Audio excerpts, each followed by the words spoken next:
Yeah, maybe policy-wise, I would do better under the Democrats or Bernie Sanders. But these other people just seem fucking crazy. They seem like committed to just going to absurd lengths just for shits and giggles, just for the fuck of it, just this bizarre attachment to things that are just ridiculous. To your point about, is he just crazy? When you meet him in person and spend that kind of time, and he's not on his his attack mode thing, he does not strike you as a crazy person or a person who doesn't listen or can't hear things. Again, they were very mad at me for saying this, but that's what happened. And I am not a liar. Bill Maher just sat down with right-wing media figure Tim Pool, and let's just say the sparks didn't fly where you'd expect. Sure, with their political differences, you'd think they'd be at each other's throats. But nope, the real fire, it was aimed directly at the Democrats. At this point, with how often Maher's been roasting the DNC, don't be surprised if he checks the GOP box in 2028. Welcome to the channel. If you're into no BS, hard-hitting political commentary, hit that subscribe button. Let's dive in. I just don't feel like anybody in this country can even presume that what people think about them is anywhere near the truth. And if you do think that, you're very naive, and people are just going to want to believe. Somebody told me just the other day that, speaking of girlfriends, this one is funny. This one wasn't in that list, but they could have put it there. But somebody, they were out to dinner with a few people, and this person said that I used to date Ann Coulter. I've heard that. Which I've heard it. Okay, well, it's not true, and both of us would say that. Now, am I friends with her? Yes. And anyone who doesn't like that can go fuck themselves. I'll be friends with whoever I want. I think I proved that over and over again, including with Donald Trump. You know, I believe in talking to people. But it's not like I've ever, to either one of them, given an inch on what my beliefs are. The conversation kicked off with Maher casually asking Pool for his take on today's political climate. And Pool didn't hold back. He tore into the growing divide in America, warning about the dangerous extremes pulling the country apart. But Maher, he leaned in. No filters, no fluff. He lit the fuse. The left, Maher said, can't handle that I'm even willing to sit down with political opponents, especially Donald Trump. That line alone sent shockwaves through liberal circles. They expected fireworks, but they thought they'd be aimed at Pool. Instead, Maher and Pool teamed up in an unexpected alliance, unloading a scathing takedown of the Democratic establishment. But that wasn't even the climax. The real bomb. Maher was just getting warmed up. Big problems, I think, politically, is like this idea that we're the good people. We know we know what's good, and anyone who doesn't agree with that, well, they're an existential threat to America, and that happens on both sides. I agree, but you know, it is a weird position for me to be in. I was talking to some friends before the show, and I was saying, like, I think that if you and I discussed policy solutions for the country, I'd probably be to the left of you. But in some ways, yeah. Probably most ways. You like Bernie. I did. I like Bernie, but I don't want socialism in America. You know, more than what we have. We already have plenty.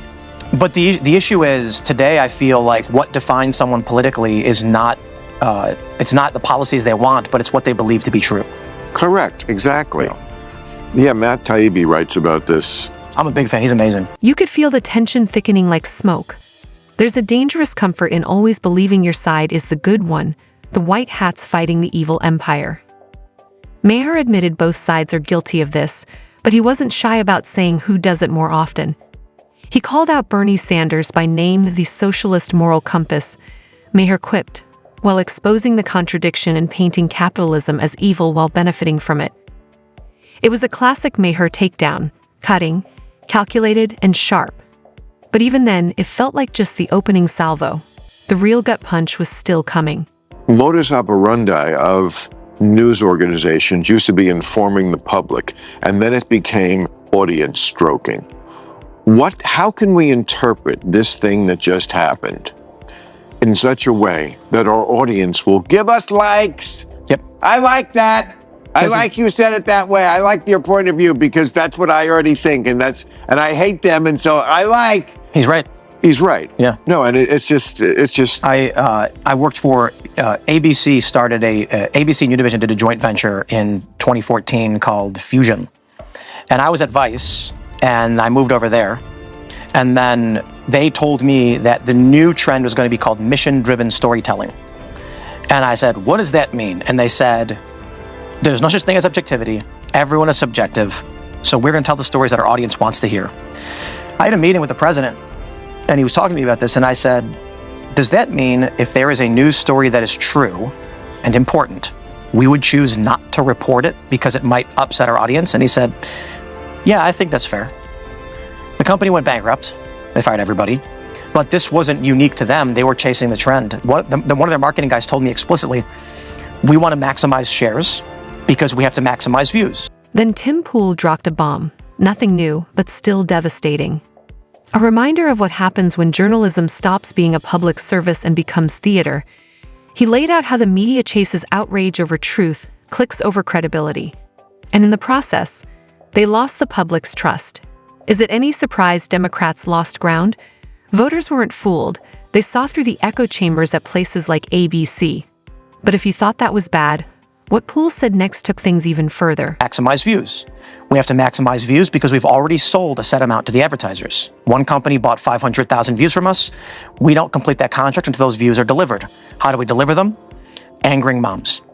Middle-aged women who are angry share more than anyone else, so we're going to write stories that do that. That's actually what he told me.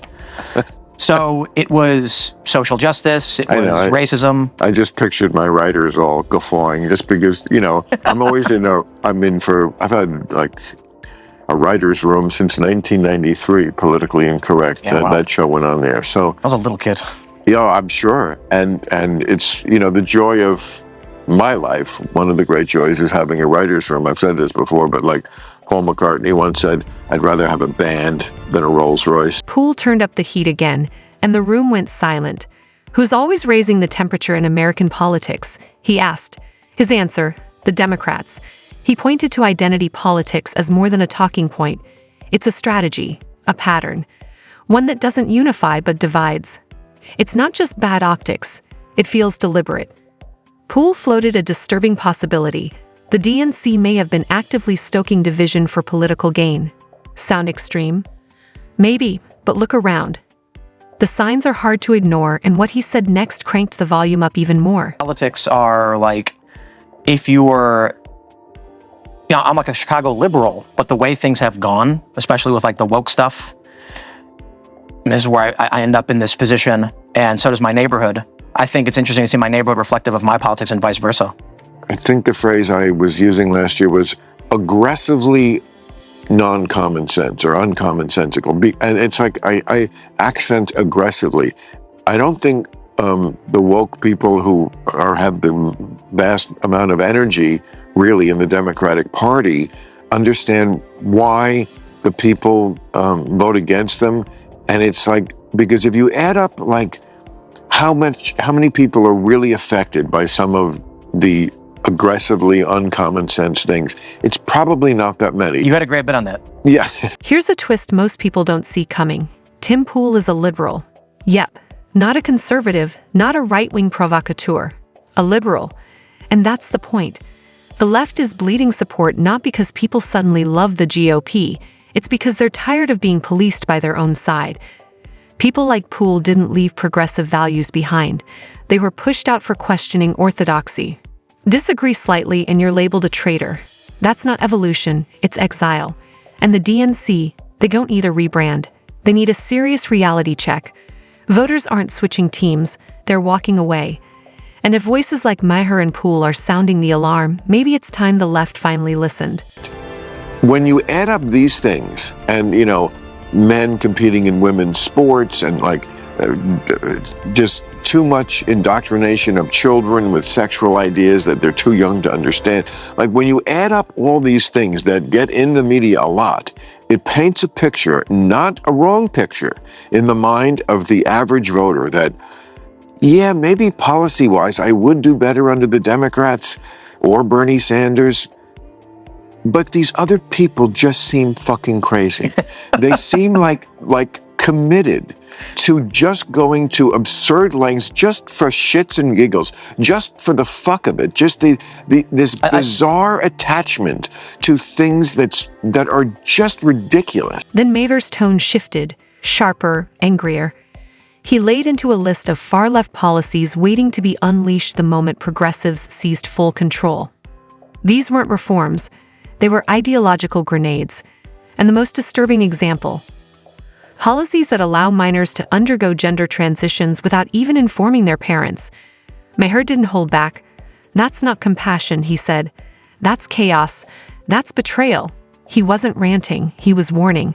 Because if this is what's happening now, what comes next if no one pushes back? This isn't fear-mongering. It's a reality we may already be living. I think that the way the Democratic Party has handled opposition has guaranteed the kind of Trumpian politics.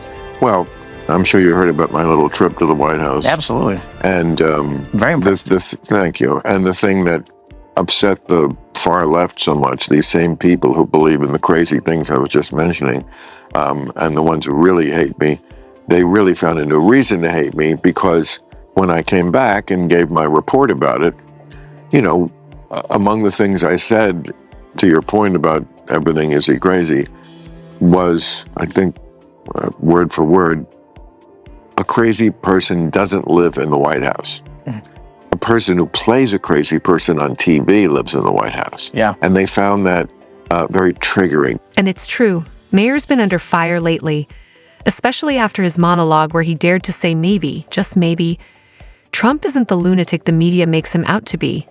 That alone sent shockwaves through the liberal media bubble. But here's the bigger point. Stop hating people just because the headlines told you to. We're living in a time where outrage is a product, and the media sells it like candy. You don't have to agree with Trump, but you should be skeptical of how you've been told to see him. Talk to people who've worked with him. Look past the sound bites. The truth is often less dramatic and a lot more complicated. But that was my estimation. Again, to your point about, is he just crazy? When you meet him in person and spend that kind of time, and he's not on his his attack mode thing,